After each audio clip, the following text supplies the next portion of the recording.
নমস্কার বন্ধুরা। তাহলে আজকে থেকে পশ্চিমবাংলাতেও এবং পশ্চিমবাংলা সহ আরো 12টা রাজ্যে এসআইআর এর প্রক্রিয়া অফিসিয়ালি শুরু হয়ে গেল। নির্বাচন কমিশন এটাকে এসআইআর এর ফেজ 2 নাম দিয়েছে এবং গতকাল আমরা জানি যে মুখ্য নির্বাচন আধিকারিকের নেতৃত্বে বিশাল বড় প্রেস কনফারেন্স হয়েছে এবং সেই প্রেস কনফারেন্স থেকে এই ফেজ 2 এ কিরকম ভাবে এসআইআর এর প্রক্রিয়াটা হবে সে বিষয়ে তিনি বিস্তারিতভাবে বলেছেন, জানিয়েছেন। তো আমরা ইতিমধ্যে জানি যে বিহারে এটার কাজ সম্পূর্ণ হয়েছে, বিহারে এসআইআর এর চূড়ান্ত তালিকা প্রকাশ হয়েছে এবং অলরেডি বিহার নির্বাচনের দিকে যাচ্ছে। তো এখানটাতে আমাদের রাজ্যে পশ্চিমবঙ্গে 2026-এ আমরা নির্বাচন আছে জানি এবং ইলেকশন কমিশনের পক্ষ থেকে এসআইআর এর যে নির্ঘণ্ট হাজির করেছে তাতে আমরা দেখতে পাচ্ছি যে ফেব্রুয়ারি মাসে গিয়ে চূড়ান্ত তালিকা যদি প্রকাশিত হয় তার মাত্র কিছুদিনের মধ্যেই, মাসখানেকের মধ্যেই হয়তো পশ্চিমবাংলাতে নির্বাচনটা ডিক্লেয়ার হয়ে যাবে। অর্থাৎ চূড়ান্ত তালিকা তারা যেটা করবেন সেটাকে বদলানো বা সেখানটাতে কিছু যে ভুল ভ্রান্তি সেগুলোর নিরসন করবার জায়গাটা, সময়টা কিন্তু সেরকম ভাবে থাকবে না।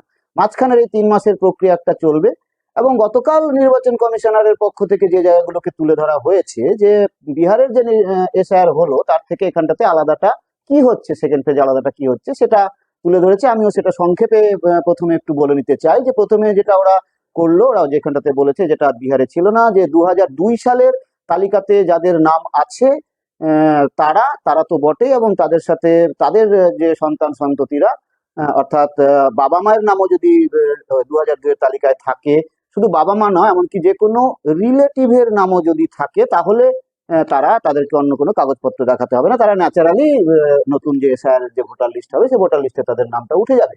কিন্তু এখানে তো একটা কনফিউশন থাকছে যে রিলেটিভ বলতে নির্বাচন কমিশনার কিন্তু ক্লিয়ার করেন যে রিলেটিভ বলতে কি বোঝায়। শ্বশুরবাড়ির সম্পর্ককে কি তাহলে রিলেটিভ হিসাবে ধরা হবে কিনা? অর্থাৎ শ্বশুরবাড়ির কারোর নাম যদি থাকে 2002 এর তালিকায় তাহলে অটোমেটিক্যালি তার বাড়ির যে গৃহবধূ বা তার বাড়ির যে বধূ বা মহিলারা তারা অটোমেটিক্যালি তাদের নামটা উঠে যাবে কিনা এটা ক্লিয়ার করেনি নির্বাচন কমিশনার।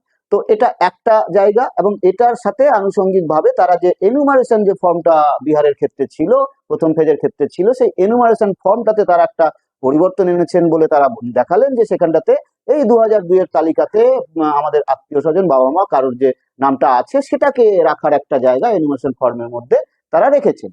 তো এটা একটা মূল পরিবর্তনের জায়গা। দ্বিতীয় একটা মূল যে নতুন যে জায়গাটা হয়েছে, মানে এই যে ধরুন যে গত 1 মাস 1.5 মাস ধরে বিহার তো বটেই, আমরা যে পশ্চিমবাংলার বুকে একটা বড় আন্দোলন গড়ে তুলেছি, বিভিন্ন রাজনৈতিক দলগুলো বিভিন্ন রকম ডেপুটেশন দিয়েছে, বিভিন্ন গণসংগঠনগুলো তারা বাতিলের দাবি যেমন করেছে, তেমনি মূল যে এই প্রক্রিয়ার মধ্যে যে গলদগুলো আছে, সমস্যাগুলো আছে, সেই সমস্যাগুলোকে তুলে ধরেছে।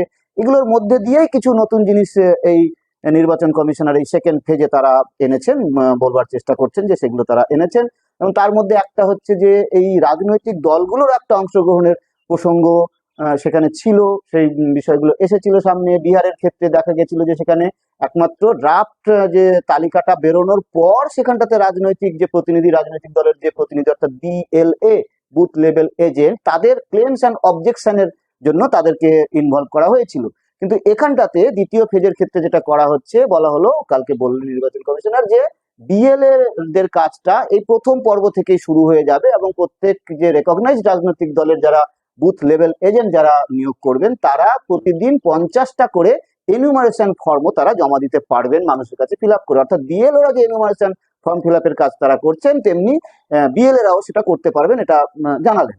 এবং এক্ষেত্রে তিনি এটাও বললেন যে বিএলওরা নাকি 3বার করে এই 1 মাস সময়ের মধ্যে, যে 1 মাস যে 4 নভেম্বর থেকে 4 ডিসেম্বর পর্যন্ত যে এই গণনা ফর্ম, এনুমারেশন ফর্ম এবং ডিক্লারেশন ফর্ম পূরণ করবার যে প্রক্রিয়াটা চলবে, সেই প্রক্রিয়াতে বিএলওরা 3বার করে, অন্তত 3বার এক একটা বাড়িতে তারা যাবেন, এ কথা তারা বললেন।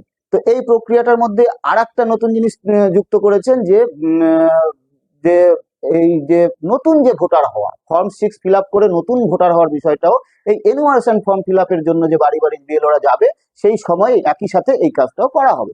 তাহলে এইগুলো হচ্ছে নতুন দিক। তো এটা বলতে গিয়ে যেটা দাঁড়াচ্ছে, দেখুন আমরা তো সবাই এই আশঙ্কার মধ্যে ছিলাম যে 2002 এর তালিকায় যাদের নাম নেই তাহলে তাদের কি হবে। তো তার মধ্যে থেকে খানিকটা তাহলে এটা আশ্বস্ত হওয়ার জায়গা হলো। অনেকে ভাববেন যে 2002 এর তালিকায় আমি না থাকি, আমার বাবা মা বা আমার কোনো আত্মীয় স্বজন যদি থাকে তাহলে সেটা যদি আমি দেখাতে পারি তাহলে আমার কোনো সমস্যা নেই। নির্বাচন কমিশনার নিজেই বলছেন যে এইভাবে 70 থেকে 75% নাম অলরেডি চলে আসবে, যাদের এই লিঙ্ক গুলো পাওয়া যাবে এবং যাদেরকে আর এটা দিতে হবে না, কোনো কাগজপত্র নথিপত্র দিতে হবে না। তার মানে অন্যদিক থেকে যদি আমরা দেখি যে 20 থেকে 25, 25 থেকে 30% মানুষ, তাহলে এই সমগ্রটার পরেও 25-30% মানুষ থাকবেন যাদেরকে যাদেরকে তাহলে তাদেরকে কি হবে, প্রশ্নটা যখন আসছে তখন বলছেন যে তাদেরকে নাকি এআরও অর্থাৎ সাব ডিভিশনাল অফিসার হিসেবে যিনি থাকবেন, ওই এআরও হিসাবে যিনি থাকবেন, তিনি ইআরও হিসাবে যিনি থাকবেন, ইলেকটোরাল রোল অফিসার হিসাবে, এবং তার সাথে যে এআরও থাকবে, অ্যাসিস্ট্যান্ট ইআরও থাকবেন, তারা নোটিশ পাঠাবেন, প্রত্যেক ব্যক্তিকে নোটিশ পাঠাবেন এবং তাদেরকে এসে এবার কাগজপত্র দিয়ে ওই ইন্ডিকেটিভ ডকুমেন্টস দিয়ে, সেই ইন্ডিকেটিভ ডকুমেন্টস নিয়ে যদি এরা অর্থাৎ আধিকারিকরা তারা সন্তুষ্ট হন, তাহলে তাদের নাম নথিভুক্ত হবে। তো এইটা হলো পুরো প্রক্রিয়াটা। এবারে বিষয়টা বুঝুন যে এবারে বিষয়টা কোথায় দাঁড়াচ্ছে। এর আগে আমরা বলেছিলাম যে এর আগে বিহারের ক্ষেত্রে অভিজ্ঞতা দেখা গেছে যে ব্যাপক পরিমাণে মানুষ এই যে কাগজপত্র দেওয়া, কাগজপত্র দিয়ে ফর্ম ফিল আপ করা, এনুমারেশন ফর্ম, ডিক্লারেশন ফর্ম ইত্যাদি দেওয়া, এটার মধ্যে দিয়ে ব্যাপক পরিমাণে মানুষের এখান থেকে বাদ পড়বার সম্ভাবনাটা প্রবল আকার হয়েছিল এবং দেখেছি আমরা যে 80 লক্ষের ওপর মানুষ বাদ গেছে। এই প্রসঙ্গটা ওখানটাতে আছে। তো এই ক্ষেত্রে দেখা যাচ্ছে যে তার মানে বিষয়টা এটা দাঁড়ালো যে এক তো 2002 এর তালিকা যাদের নাম আছে পরবর্তীতে তাদের নাম পাল্টে গেছে, এই যে সমস্যাটা ছিল এটার কি হবে এটা পরিষ্কারভাবে এখনো বোঝা যাচ্ছে না। লিঙ্কেজটা কি হবে, বিশেষত মহিলাদের ক্ষেত্রে এনুমারেশন ফর্ম ফিল আপ করতেই যারা পারবেন না, এনুমারেশন ফর্ম ফিল আপের আগেই বিহারেও আমরা দেখেছি যে এনুমারেশন ফর্ম ফিল আপ করতে পারেননি এরকম একটা হিউজ বেশ কিছু লক্ষ মানুষজন ছিলেন। এখানে পশ্চিমবাংলার বুকে এটা আরো বহু বড় সংখ্যা গিয়ে দাঁড়ানোর সম্ভাবনা আছে, কারণ এখানটাতেও আনঅর্গানাইজ লেবার, বিভিন্ন জায়গায় কাজ করতে যাওয়া মানুষ তারা রয়েছেন, তারা অনলাইনেও তারা কতটা সচেতন ভাবে ফর্ম ফিল আপ করতে পারবেন সেটা নিয়ে সন্দেহ আছে। তো এনুমারেশন ফর্ম ফিল আপ করবার আগেই বাদ চলে যাওয়ার একটা সম্ভাবনা থাকছে। 2002 এর তালিকাতে থাকার পরেও সেটা লিঙ্কেজটা করবার ক্ষেত্রে কিছু সমস্যা থাকছে, এবং তারপরে তার মানে যে 25% মানুষ বাদ পড়ে থাকলো তাদেরকে তার মানে এবারে পুরোটা দাঁড়াচ্ছে এমন ভাবে বলছেন নির্বাচন কমিশনার, এবং যে স্ট্যাটুটটা সামনে এসছে সেখান থেকে এটাও পরিষ্কার হয়ে যাচ্ছে যে সম্পূর্ণ তো বিষয়টা গিয়ে দাঁড়াবে যে সেই ইআরও, সেই আধিকারিক, তিনি ঠিক করবেন যে কাগজটা কোন কাগজটাকে তিনি ভ্যালিড ধরবেন কি ধরবেন না, কোন ইন্ডিকেটিভ কাগজ, অর্থাৎ এখানটা তার একটি মাত্র কাগজ দেখালেই যে প্রমাণ হয়ে যাবে এই জায়গাটা থাকলো না।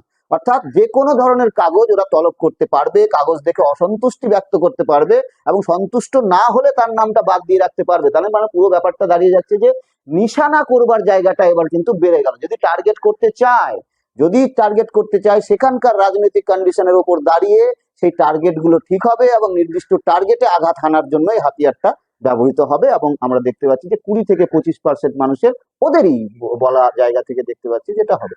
বাস্তব অভিজ্ঞতা থেকে যদি আমরা দেখি যে ইতিমধ্যে নোটিশ জারি হওয়ার আগেই তো নির্বাচন কমিশন এখানে বেশ কিছু কাজ এগিয়ে রেখেছে, তার মধ্যে ম্যাপিং ম্যাচিং এর কাজ চলেছে। আমরা জানি 2025 এবং 2002 এর তালিকার ম্যাপিং ম্যাচিং এর কাজ চলেছে। সেখানটাতে দেখা যাচ্ছে যে ওভারঅল পশ্চিমবাংলার বুকে 50%-এর উপর সেখানটাতে ম্যাচিং হয়নি। আমি ধরে নিলাম যে বাবা মা আছে, এটাকে ধরলে আরো বেশি পার্সেন্টেজ সেখানটাতে ম্যাচিং এর আন্ডারে যাবে। বাবার নাম মায়ের নাম যদি 2002 এর তালিকায় থাকে বা অন্য কোনো রিলেটিভের নাম যদি তালিকায় থাকে সেক্ষেত্রে যাবে। কিন্তু আমরা অনেকগুলো ব্লকে গিয়ে দেখেছি, বিশেষত পূর্ব দিককার ব্লকগুলোতে আমরা গিয়ে দেখেছি সেখানটাতে ম্যাপিং ম্যাচিং এর পার্সেন্টেজটা হচ্ছে 28% ক্রস করেনি। এরকম আমি অন্তত 3টে ব্লকের নাম জানি।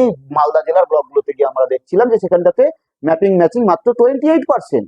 তাহলে এটা যদি বাবা মায়ের নাম যদি দেখানো যায় ওই সমস্ত তালিকাতে, তাহলে দেখা যাবে সেখানে কিন্তু 50%-এর ওপর মানুষজনের নাম কিন্তু বাদ যাবে। অর্থাৎ একটা নির্দিষ্ট যে রাজনৈতিক সমস্যার যে জায়গাটা ছিল, যে রাজনৈতিক সংকটের জায়গা ছিল, নাগরিকত্ব সংকটের যে জায়গা ছিল রাজনৈতিক ইতিহাসের কারণে, সেটার কোনো সমাধান এখানটাতে তো থাকছে না। তাদের সমস্যাটা কিন্তু বড় আকারে থেকেই যাচ্ছে।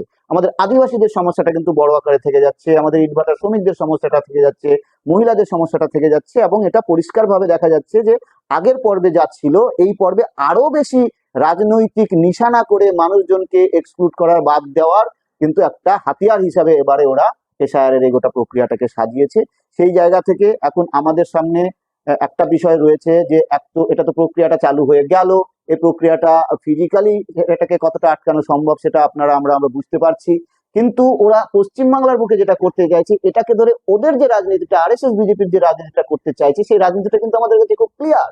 এখানকার যে বড় নেতারা, এখানকার যে বিজেপির নেতারা যেরকম ভাবে ঘুষপেটিয়া তাড়ানোর কথা বলছে, অমিত শাহ তো বলছেই অনুপ্রবেশকারী তাড়ানোর কথা বলছে এবং বিভাজন তৈরি করার যে চেষ্টা করছে, শুধুমাত্র হিন্দু মুসলমান বিভাজন নয়, ওটা তো ওদের মেগা বিভাজন আছেই, তার ভেতরে আবার ওরা 5 বছর আগে আসা মানুষের সাথে 5 বছর পরে আসা মানুষ, এরকম প্রত্যেককে একটা বাংলাদেশি সন্দেহের চোখে দাঁড় করিয়ে দেওয়া, পরস্পরের বিরুদ্ধে অভিযোগ যাতে নিয়ে চলে আসতে পারে, পরস্পরের বিরুদ্ধে দাঁড়িয়ে যায়, এরকম পাড়াতে প্রতিবেশীর বিরুদ্ধে দাঁড় করিয়ে দেওয়ার প্রচেষ্টা, এই যে বিভাজনের, ওরা ঘরে ঘরে বিভাজন, বাড়িতে বাড়িতে একটা, পাড়ায় পাড়ায় বিভাজন, এই যে বিভাজনের যে প্রক্রিয়াটা ওরা চালাচ্ছে, এইটা সম্পর্কে আমরা সাধারণ মানুষের কাছে আবেদন জানাতে চাইবো যে আপনারা প্রত্যেকটা পাড়াতে নিজের নাম সিকিউর করবার জন্য যেরকম ভাবনা চিন্তা করছেন, তেমনি আপনারা আপনাদের পরিবারের যারা বিয়ে হয়ে অন্য জায়গায় গেছে তাদের, সেই সমস্ত মহিলাদের জন্য আপনারা যে কাগজপত্র ডকুমেন্ট সেগুলো সাপ্লাই দেওয়ার চেষ্টা করুন। আপনাদের গ্রামে পাড়াতে যারা বিয়ে হয়ে, আপনাদের বাড়িতে বিয়ে হয়ে যে সমস্ত মহিলারা এসছে তাদের বাবার বাড়ির থেকে কাগজপত্র জোগাড় করবার চেষ্টা সেটা করুন। তেমনি আবার আপনার পাশের বাড়ি, আপনার পাড়া প্রতিবেশী প্রত্যেকে পরস্পরের পাশে দাঁড়িয়ে যতটা সম্ভব ভোটাধিকার রক্ষা করার একটা চেষ্টা করুন। এবং এটা এখানেই থেমে থাকবে না, যখনই এই অভিজ্ঞতাটা সামনে আসতে শুরু করবে আমরা দেখতে পাবো কত মানুষের নাম কত কারণে, ভুল বানান থাকার কারণে, এক তালিকায় এক নাম আর এক তালিকায় আর এক নাম থাকার কারণে, আধার দিয়েও প্রমাণ করতে না পারার কারণে, কাগজপত্র না থাকার কারণে একটা বড় অংশের মানুষের ভোটাধিকার এখানটাতে খর্ব হবেই। বিহারেও হয়েছে, এখানে আরো বেশি হবে, পশ্চিমবাংলায় আরো বেশি হবে। সুতরাং এই ভোটাধিকার রক্ষা করার জায়গাটা এবং তার পরের ধাপে এই যে নাগরিকত্বের রক্ষা করবার জায়গাটা, কারণ ভোটাধিকারের, কারণ এই গোটা প্রক্রিয়াটা ভেবে দেখুন যে এখন দ্বিতীয় পেজে যেটা হতে চলেছে এটা আরো বেশি এনআরসি প্রক্রিয়া হতে চলেছে। অর্থাৎ যাদেরকে আপনি 75% বলছেন ভোটার লিস্টে নাম আপনি অটোমেটিক্যালি তুলে দিচ্ছেন, 2002 এর তালিকায় আছে, বা তার ছেলের, তার বাবা মা বা কারোর আত্মীয় স্বজনের তালিকা আছে, তাহলে বাকি অংশটার আপনি কি করছেন?